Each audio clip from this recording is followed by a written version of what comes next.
Hello నమస్తే welcome back to max TV. నేను మీ శ్రావ్య. 2025 ఈసారి మహాకుంభమేళా ఎప్పుడొచ్చింది? ఈ మహాపర్వంలో వచ్చే పండుగల ప్రాముఖ్యతలేంటో ఈరోజు వీడియోలో తెలుసుకుందాం. మహాకుంభమేళా 2025 హిందూ క్యాలెండర్ ప్రకారం వచ్చే ఏడాది 13 జనవరి 2025 పౌర్ణమి తిథి నుంచి 26 ఫిబ్రవరి మహాశివరాత్రి వరకు మహాకుంభమేళ జరగనుంది. పవిత్రమైన ఈ మహాకుంభ పర్వంలో పవిత్ర స్నానానికి ఎంతో ప్రాధాన్యత ఉంది. ఈ శుభ సమయంలో గ్రహాలు నక్షత్రాల సంగమం అంతా పవిత్ర జలంలో ఉంటుంది. ఈ సమయంలో స్నానాలు చేసిన వారికి చంద్రుడు తదితర గ్రహాల అనుగ్రహం లభిస్తుందని చాలా మంది నమ్ముతారు. అంతేకాదు ఆరోగ్యవంతమైన శరీరంతో సహా పుణ్య ప్రయోజనాలు ఎన్నో దక్కుతాయని చాలా మంది నమ్మకం.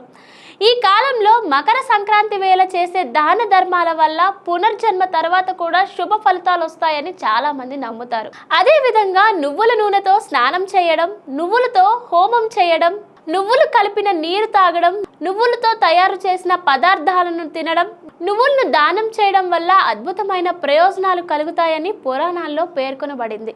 ప్రతి ఏడాది జనవరి 13, 14, 15వ తేదీల్లో భోగి, మకర సంక్రాంతి, కనుమ పండుగను జరుపుకుంటారు.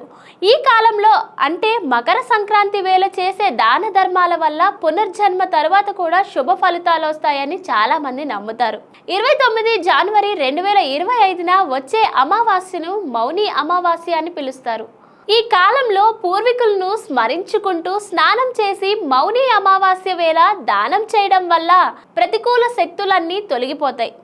దీంతో మీ ఇంట్లో ఆనందం, శ్రేయస్సు పెరుగుతాయి. ఫిబ్రవరి 3వ తేదీన 2025న వచ్చే పంచమి తిథి నాడు సరస్వతీదేవికి ప్రత్యేక పూజలు నిర్వహిస్తారు. అమ్మవారిని ఆదరించడం, చిన్నారులకు విద్యాభ్యాసం ప్రారంభించడం, దాన ధర్మాలు చేయడం వంటి కార్యక్రమాలను నిర్వహిస్తారు. 12 ఫిబ్రవరి 2025న మహాపూర్ణిమ వేళ పవిత్రమైన గంగా నదిలో స్నానం చేయడం వల్ల మీ కోరికలన్నీ నెరవేరుతాయి.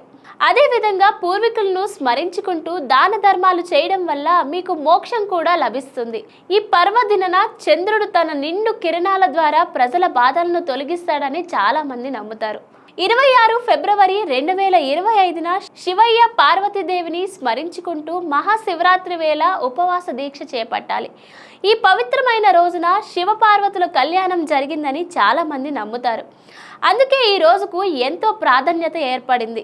ఈ సమయంలో నది స్నానం చేయడం వల్ల ఎన్నో ప్రయోజనాలు కలుగుతాయని చాలా మంది నమ్ముతారు.